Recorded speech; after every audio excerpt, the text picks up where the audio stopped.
नमस्कार, मैं हूं आशीष और आप सभी लोग देख रहे हैं आशीष कॉमर्स क्लासेस। मेरे प्रिय साथियों, हम लोग अपने वीडियोस में बात कर रहे हैं मैनेजमेंट अकाउंटिंग की और आज के हमारे वीडियो का टॉपिक है प्रबंधकीय लेखांकन का क्षेत्र यानी स्कोप ऑफ मैनेजमेंट अकाउंटिंग क्या होता है। इस वीडियो में हम लोग प्रबंधकीय लेखांकन के क्षेत्र को समझेंगे बढ़िया से और जानेंगे। प्रबंधकीय लेखांकन के क्षेत्र से तात्पर्य इसके विस्तार से है कि प्रबंधकीय लेखांकन कहां कहां तक फैला हुआ है या प्रबंधकीय लेखांकन कहां कहां इस्तेमाल में आता है। इस दृष्टि से प्रबंधकीय लेखांकन के क्षेत्र निम्न हो सकते हैं या फिर निम्न हैं।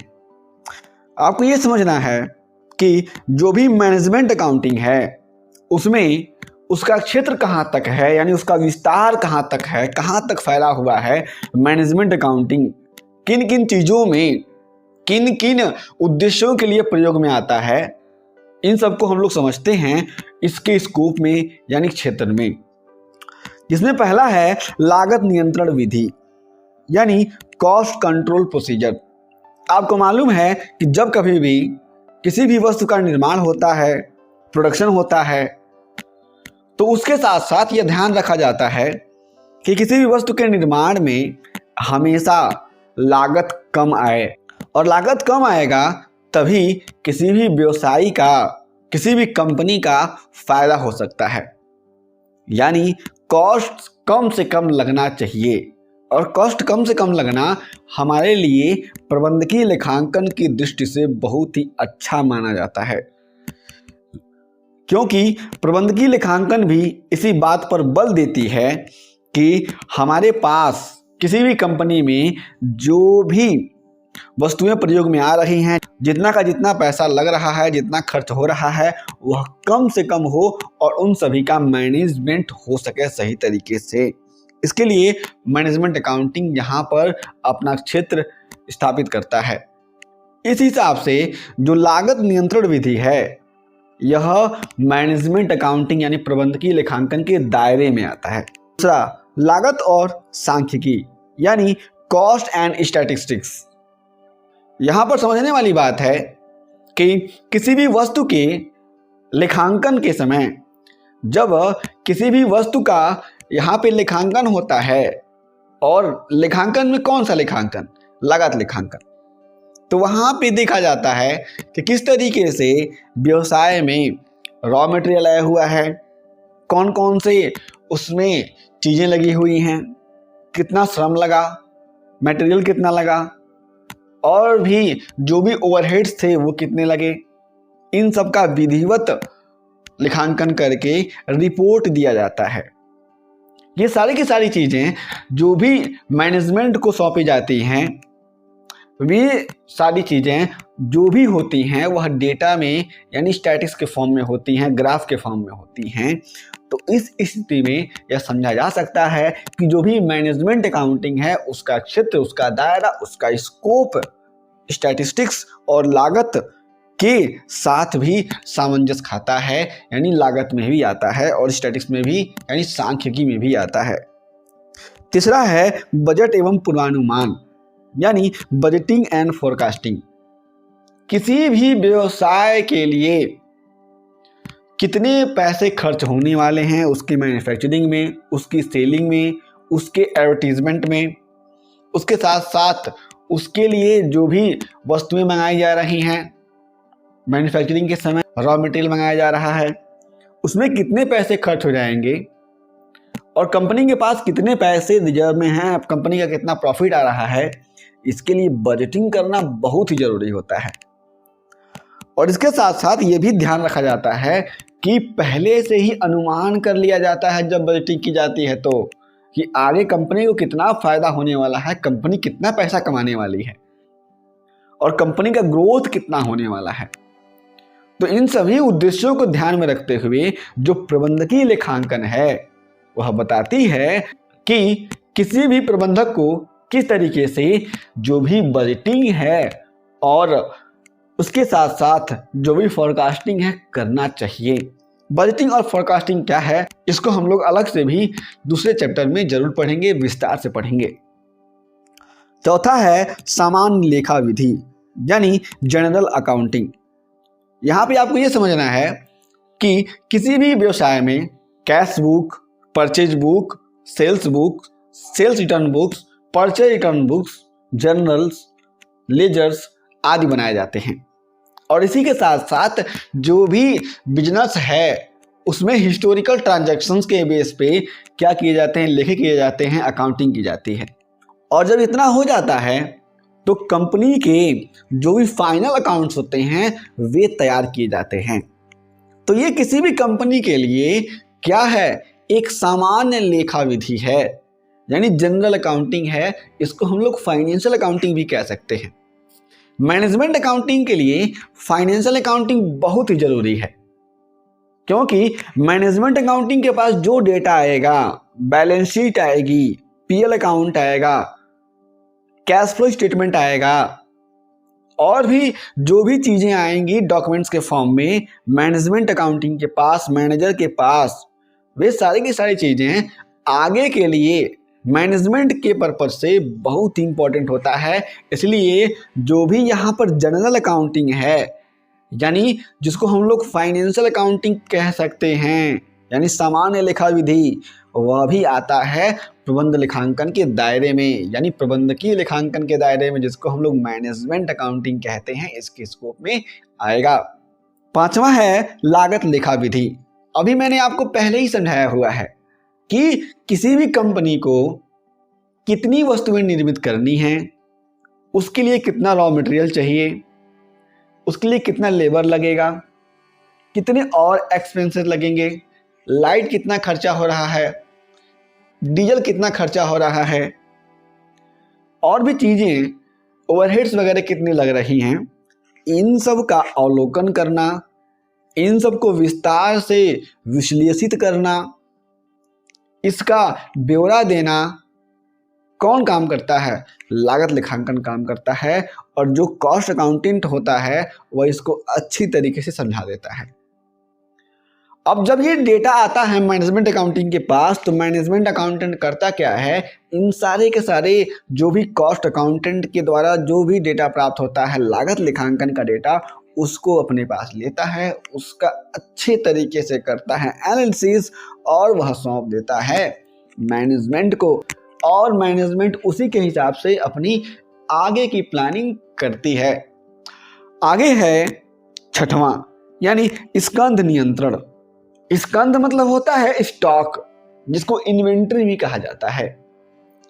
यहां पर अगर कोई भी कंपनी है, मैं यहां पर मैन्युफैक्चरिंग कंपनी का एग्जांपल लेता हूं, तो उसके पास 3 तरह के स्टॉक होते हैं, raw material, work in progress और फिनिश्ड गुड्स। किसी भी व्यवसाय में ये जो रॉ मटेरियल है या फिर फिनिश्ड गुड्स है या वर्क इन प्रोग्रेस है, इन्वेंट्री के रूप में कितने कितने प्रतिशत में है और कितना कितना जो भी कंपनी है, जो भी फैक्ट्री है, उससे बाहर जा रहा है, या फिर रॉ मटेरियल कितना आ रहा है, इन सब का ब्यौरा जो भी मैनेजमेंट अकाउंटिंग है वह भी रखती है। और इन सब का कैलकुलेशंस विशेष प्रकार के टूल्स के द्वारा किया जाता है, जो किसी भी कंपनी के व्यवसायिक दृष्टि से बहुत ही इंपॉर्टेंट होता है। और मैनेजमेंट को इसका फायदा भी मिलता है अगर इन्वेंट्री कंट्रोल सही तरीके से होता है तो। सातवां है कर लेखा विधि। ये नॉर्मल सी बात है कि कोई भी कंपनी जितना का जितना पैसा कमाएगी, उसमें से जो भी एक्सपेंस होंगे उनको छांट दिया जाएगा, और जो भी इंटरेस्ट वगैरह पे करना होगा उसको छांट दिया जाएगा। तो जो प्रॉफिट आएगा कंपनी के पास पूरे के पूरे टर्नओवर से, उस प्रॉफिट पर किसी भी कंपनी को टैक्स पे करना पड़ता है। तो कंपनी कितने पैसों पे टैक्स पे करेगी, किस तरीके से टैक्स पे किया जाए, उन पैसों का किस तरीके से इन्वेस्टमेंट किया जा सकता है,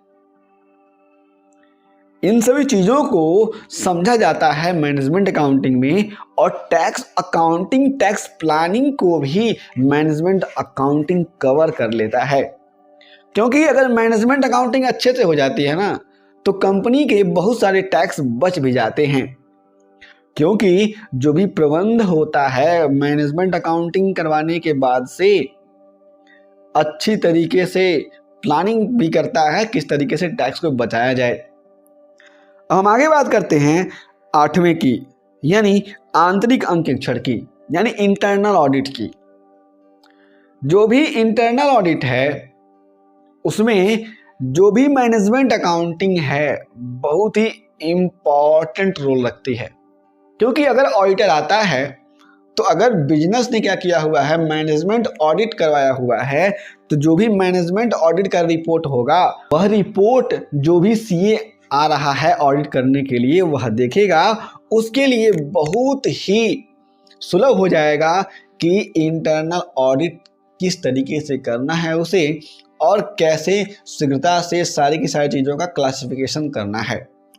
हम आगे बात करते हैं 9वें की, यानी नियंत्रण लेखांकन की, कंट्रोल अकाउंटिंग की। कंट्रोल किसका कंट्रोल?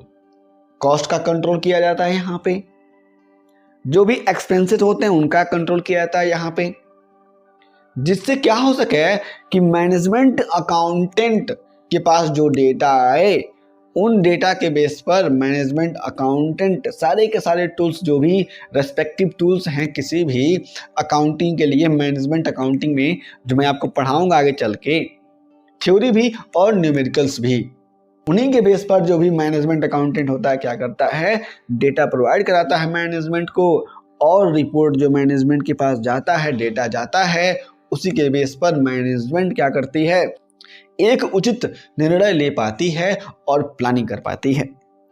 अब हम बात करते हैं अगले की, यानी 10वीं की, पुनर्मूल्यांकन लेखांकन। पुनर्मूल्यांकन लेखांकन में आपको ये समझना है, जिसको हम लोग रीवैल्यूएशन अकाउंटिंग भी कहते हैं, कि कंपनी के पास कितने एसेट्स हैं, कितनी लायबिलिटीज हैं, इन सारी की सारी चीज़ों का समय समय पर पुनर्मूल्यांकन भी किया जाता है, जो मैनेजमेंट को डेटा प्रोवाइड कराया जाता है, और उस डेटा के बेस पर मैनेजमेंट अच्छी तरीके से अपनी ग्रोथ की प्लानिंग करती है। अगला है 11वां, इकोनॉमिक्स, यानी अर्थशास्त्र। यहाँ पे ये समझिए आप लोग कि जो भी इकोनॉमिक्स है वह किसी भी प्रबंध की जो भी कुशलताएं होती हैं, कार्य कुशलता है, उसको बढ़ाने में बहुत इंपॉर्टेंट रोल रखता है।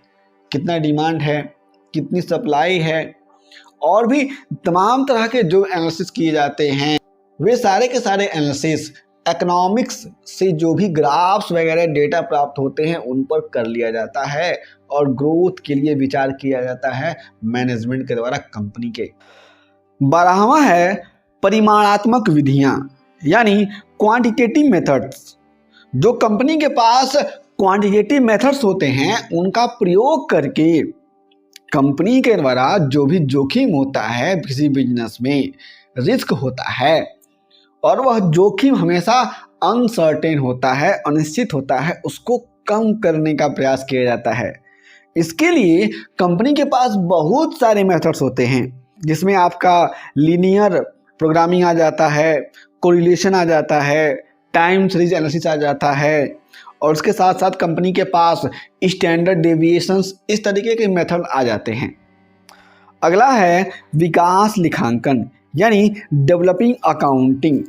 यहाँ पे आपको ये समझना है कि कंपनी किस तरीके से मैनेजमेंट अकाउंटिंग के बेस पर नए नए डिज़ाइन तैयार करती है, नए नए चीज़ों को तैयार करती है, और अपने प्रोडक्ट में हमेशा वेरिएशन करती रहती है, जिससे क्या होता है, किसी भी उद्देश्य को जो आगे संभावित है उसको प्राप्त किया जा सकता है।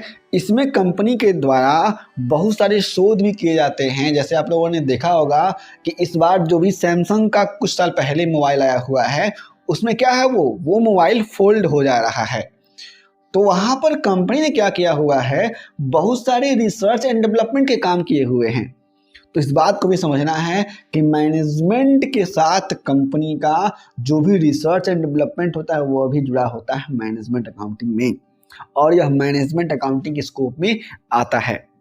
चौथा है सूचित करना, रिपोर्टिंग। रिपोर्टिंग करने का मतलब ये है कि भाई साहब जो भी चीज़ें उपस्थित होती हैं मैनेजमेंट अकाउंटेंट के सामने, फाइनेंशियल अकाउंटिंग, लागत accounting, financial accounting, cost accounting के बेस पर जो भी इंफॉर्मेशन होते हैं उन इंफॉर्मेशन को उठा करके डेटा बनाया जाता है तमाम तरह के टेक्निक्स मेथड्स का यूज़ करके। उसके बाद से डेटा को निश्चित फॉर्मेट में प्रस्तुत किया जाता है, रिपोर्टिंग की जाती है मैनेजमेंट के पास। अब 15वां यानी अंतिम है कि सीमांत लागत लेखांकन यानी मार्जिनल कॉस्टिंग। आपको ये समझना है कि अगर सीमांत लागत लेखांकन की बात की जाती है, इसमें दो तरह के व्यय आते हैं, परिवर्तनशील व्यय, स्थायी व्यय। परिवर्तनशील व्यय हमेशा परिवर्तित होता रहता है और जो भी स्थायी व्यय है वह कभी भी परिवर्तित होता ही नहीं है, जिसको हम लोग ऐसे समझते हैं कि बिजनेस के पास, व्यवसाय के पास इन चीज़ों को लेकर के सीमांत लागत लेखांकन का निर्णय किया जाता है और मैनेजमेंट को सुविधा पहुंचाई जाती है कि मैनेजमेंट अब तुम निर्णय लो कि बिजनेस को कैसे, किस तरीके से आगे डेवलपमेंट में लेके जाना है। मेरे प्रिय साथियों, हम लोगों ने इस वीडियो में समझा कि प्रबंधकीय लेखांकन का क्षेत्र क्या होता है, स्कोप क्या होता है। यदि आपके पास और कोई भी प्रश्न है मैनेजमेंट अकाउंटिंग से जुड़े हुए तो उन सारे के सारे प्रश्नों को हमारे पास जरूर भेजिए, हम आपके सभी प्रश्नों का उत्तर जरूर देंगे। हम फिर से मिलेंगे एक नए वीडियो के साथ। जय हिंद।